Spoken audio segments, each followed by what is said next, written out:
Friends 9th జనవరి 2025 మా అవ్వ చనిపోయింది. December 30, 2024 చనిపోయింది. 10 రోజులైంది చనిపోయిన తర్వాత. దినాల కోసం మేము గొర్రె మాంసం తెచ్చుకున్నాము. గొర్రె కొని మాంసం చేసుకోవాలి 10 రోజుల తర్వాత.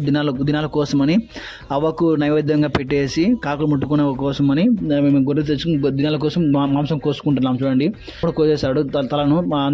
మేమే చర్మం చేసుకుని అన్నదమ్ములంతా కలిసి వేసుకుని మొత్తం అంతా గొర్రెనంతా రెడీ చేసుకుంటున్నాం. చూడండి ఈ విధంగా మొత్తం పేగులు అంతా సపరేట్ చేసేసుకుంటున్నాం. ఈ విధంగా చూడండి ఈ విధంగా అసలు అంతా మాంసం అంతా నేను మా తమ్ముడు పట్టుకున్నాం. మా అన్నదమ్ములంతా కలిసి వేసుకుని మా మాంసాన్ని అంతా బాగా నీటి గొర్రెనంతా కొట్టేసుకున్నాము. ముక్కలు కొట్టేసుకుని డోర్లో వేసేసుకున్నాము.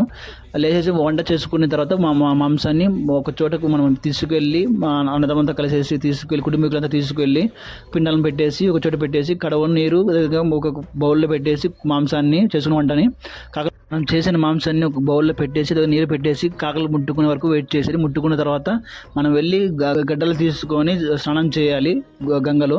లేకుంటే గంగలో కలిపేవాళ్ళు కాకలు ముట్టుకోకుంటే. తర్వాత మంచి బట్టలు వేసుకొని మా మామ వరుస వాళ్ళతో ఆకు ఒక్క వేయించుకొని తవలు వేయించుకొని తర్వాత వచ్చి భోజనం చేయాలి.